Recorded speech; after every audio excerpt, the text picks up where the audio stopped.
Welcome to Brain Roots IAS. कभी सोचा है कि बारिश की एक मामूली सी बूंद में इतनी ताकत हो सकती है कि वो विशाल पहाड़ों को काट दे और बड़े बड़े मैदान बना दे?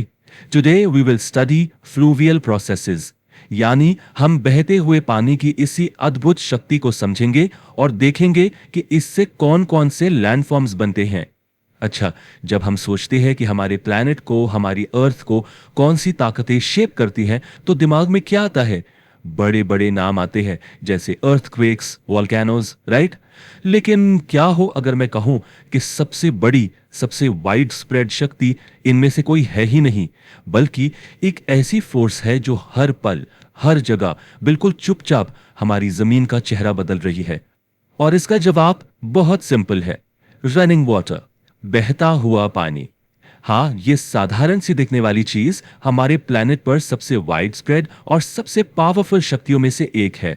और आज हम इसकी इसी अनोखी ताकत को, इसके काम करने के तरीके को डिटेल में समझेंगे। तो चलिए देखते हैं कि आज हमारा सफर कैसा रहेगा। हम शुरुआत करेंगे ये समझने से कि आखिर बहते पानी को अर्थ का आर्किटेक्ट क्यों कहा जाता है। फिर हम एक बारिश की बूंद से एक नदी बनने तक की पूरी जर्नी देखेंगे।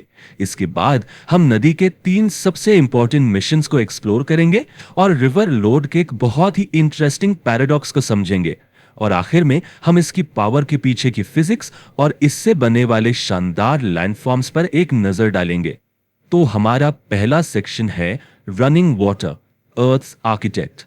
इसे सबसे जरूरी एक्सोजेनेटिक प्रोसेस माना जाता है। अब यहां एक टेक्निकल टर्म आ गया, एक्सोजेनेटिक प्रोसेस। तो सवाल उठता है कि ये एक्सोजेनेटिक प्रोसेस आखिर है क्या? इसको आसान भाषा में समझते हैं। सोचिए, अर्थ एक स्कल्पचर है। कुछ फोर्सेस इस स्कल्पचर को अंदर से बनाती हैं, जमीन को ऊपर उठाती हैं, जैसे वोल्केनोस से नए पहाड़ बनते हैं। इन्हें कहते हैं एंडोजेनेटिक फोर्सेस। लेकिन एक्सोजेनेटिक प्रोसेसेस इस स्कल्पचर को बाहर से तराशने वाले आर्टिस्ट्स हैं। ये जमीन को घिसने का, काटने का काम करते हैं और इनको अपनी एनर्जी अर्थ के बाहर से मिलती है, मेनली सूरज से। रनिंग वाटर, विंड, ग्लेशियर्स, ये सब इसी टीम का हिस्सा है जो जमीन की सतह को लेवल करने का काम करते हैं। अब इस टॉपिक के 2 कोर टर्म्स को समझ लेते हैं ताकि आगे कोई कंफ्यूजन ना हो। पहला, फ्लूवियल प्रोसेस। इसका सीधा सा मतलब है बहते हुए पानी द्वारा किया गया कोई भी काम, चाहे वो पानी जमीन पर एक शीट की तरह फैलकर बह रहा हो, जिसे हम ओवरलैंड फ्लो कहते हैं, या एक धारा में बह रहा हो, यानी स्ट्रीम फ्लो। दूसरा टर्म है फ्लूवियल लैंडफॉर्म्स। ये हैं उस काम के नतीजे, यानी वो सारे फीचर्स जो इस प्रोसेस से या तो काट कर यानी इरोडेड, या फिर मटेरियल जमा करके यानी डिपॉजिटेड बनाए जाते हैं। चलिए अब इस कहानी के अगले हिस्से पर चलते हैं, from raindrop to river. यहां हम देखेंगे कि कैसे बारिश की एक मामूली सी बूंद एक विशाल नदी का रूप ले लेती है। इसका प्रोसेस बहुत ही सिंपल और लॉजिकल है। देखिए, सबसे पहले रेनफॉल होता है, बारिश हुई।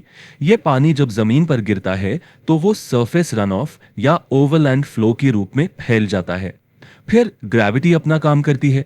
इस ग्रेविटी के असर में यह सारा पानी इकट्ठा होकर एक स्लोप पर नीचे की तरफ बहना शुरू कर देता है और बस इसी तरह एक स्ट्रीम यानी एक धारा का जन्म होता है। अच्छा, एक बात और, सारी स्ट्रीम्स एक जैसी नहीं होती। हम इन्हें 4 अलग अलग टाइप्स में बांट सकते हैं।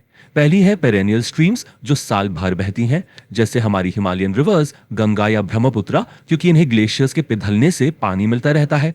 दूसरी है सीजनल, जो सिर्फ रेनी सीजन में बहती हैं, जैसे इंडिया की ज्यादातर पेनिनसुलर रिवर्स जो पूरी तरह मॉनसून पर डिपेंडेंट है। तीसरी है इंटरमिटेंट स्ट्रीम्स, जो सेमी एरिड इलाकों में मिलती हैं और लगातार नहीं बहती। और चौथी है एफिमेरल स्ट्रीम्स, जो डेजर्ट में सिर्फ बारिश के ठीक बाद कुछ देर के लिए ही दिखती हैं और फिर गायब हो जाती हैं। अब आते हैं नदी के मुख्य काम पर। इसे हम द रिवर्स 3-fold मिशन कह सकते हैं, यानी नदी के 3 बुनियादी काम। ये 3 मिशन है इरोजन, ट्रांसपोर्टेशन और डेपोजिशन। और ये तीनों फेजेस एक सीक्वेंस में होते हैं, बिल्कुल एक कंस्ट्रक्शन प्रोजेक्ट की तरह। पहला फेज है इरोजन। समझ लीजिए ये डेमोलिशन का काम है, जिसमें नदी पत्थर और मिट्टी के टुकड़ों को उखाड़ती है। फिर आता है ट्रांसपोर्टेशन, यानी मटेरियल को साइट तक ले जाना। इसमें नदी इस सारे मटेरियल, जिसे हम लोड कहते हैं, उसे अपने साथ बहाकर आगे ले जाती है। और तीसरा है डेपोजिशन, यानी कंस्ट्रक्शन। जब नदी की एनर्जी कम हो जाती है तो वो इस मटेरियल को कहीं पर जमा कर देती है और इससे नए लैंडफॉर्म्स बन जाते हैं। चलिए इरोजन शब्द को थोड़ा और गहराई से देखते हैं। यह शब्द लैटिन के इरोडेरे से आया है, जिसका मतलब होता है टू नो, यानी कुतरना।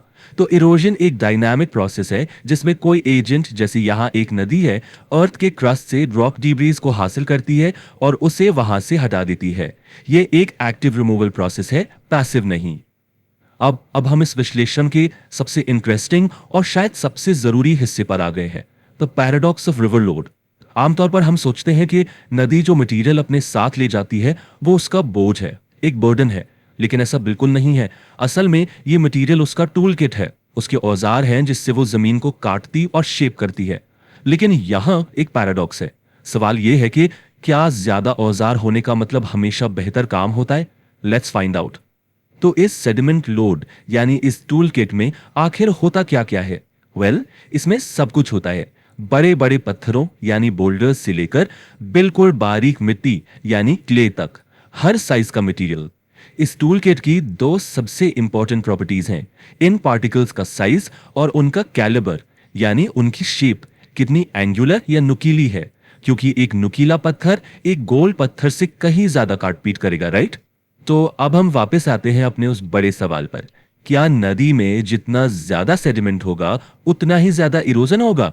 कॉमन सेंस तो यही कहता है कि हाँ, जितने ज्यादा टूल्स उतना ज्यादा काम।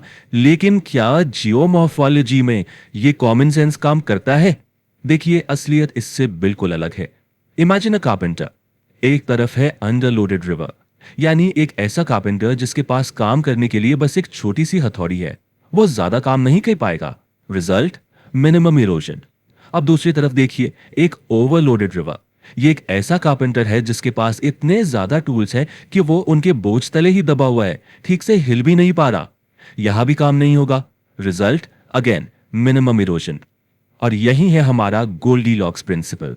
मैक्सिमम इरोजन तब होता है जब नदी के पास ऑप्टिमल लोड होता है। ऑप्टिमल यानी जस्ट राइट, न बहुत कम न बहुत ज्यादा, बस इतना लोड जिसे वो आसानी से कैरी भी कर सके और जमीन को काटने के लिए अच्छे से इस्तेमाल भी कर सके। तो लोड का कंसेप्ट तो क्लियर हो गया, लेकिन एक और बहुत बहुत क्रिटिकल फैक्टर है जो नदी को उसकी असली ताकत देता है, और वो है उसकी रफ्तार यानी वेलोसिटी। और यहां फिजिक्स का एक सीधा सा लेकिन बहुत पावरफुल नियम काम करता है। नदी की इरोजनल पावर उसके वेलोसिटी के स्क्वायर के प्रोपोर्शनल होती है। ध्यान दीजिए, ये एक लीनियर नहीं बल्कि एक एक्सपोनेंशियल रिलेशनशिप है। इसका मतलब क्या है? इसका मतलब है कि स्पीड में थोड़ा सा बदलाव पावर में एक एक्सप्लोसिव बदलाव लाता है। अगर नदी की रफ्तार डबल यानी 2 गुना हो जाए तो उसकी काटने की शक्ति डबल नहीं, सीधे 4 गुना बढ़ जाती है। अगर रफ्तार 3 गुना हो तो शक्ति 9 गुना, और अगर 4 गुना तो शक्ति 16 गुना। यह बिल्कुल वैसा है जैसे एक धीमी कार शायद दीवार पर स्क्रैच मारे, लेकिन एक तेज रफ्तार कार उस दीवार को तोड़ सकती है। रफ्तार ही असली गेम चेंजर है। तो हमने प्रोसेस समझा, टूल्स समझे, पावर के पीछे की फिजिक्स समझी, लेकिन इस सारे काम का, इस सारी शक्ति का नतीजा क्या निकलता है? नतीजा निकलता है लैंडफॉर्म्स के रूप में। ये है नदी के मास्टरपीस, और ये 2 मेजर कैटेगरीज में आते हैं। पहली कैटेगरी है इरोजनल लैंडफॉर्म्स। ये वो लैंडफॉर्म्स हैं जो जमीन को कार्व करके या घनौ करके यानी काट कर बनाए जाते हैं। इनमें शामिल हैं पहाड़ों के बीच बनी विशाल वैलीज जैसे गॉर्जेस और कैनियंस, नदी के तल में बने हुए गोल गोल पॉट होल्स, ऊंचे नीचे रैपिड्स और शानदार वाटरफॉल्स, सांप की तरह घुमावदार मियांडर्स, और आखिर में सदियों की मेहनत के बाद बने लगभग सपाट मैदान जिन्हें हम पेनेप्लेन्स कहते हैं। और दूसरी कैटेगरी है डेपोजिशनल लैंडफॉर्म्स। ये तब बनते हैं जब एक थकी हुई नदी अपने लाए हुए लोड को कहीं पर जमा कर देती है, यानी बिल्ड करती है। इससे बनते हैं अलूवियल फैंस और कोन्स, नदी के किनारों पर बने हुए नेचुरल लेवीज, बाढ़ से बने उपजाऊ फ्लड प्लेन्स, और सबसे आखिर में समुद्र से मिलने से ठीक पहले बनाए गए विशाल डेल्टास।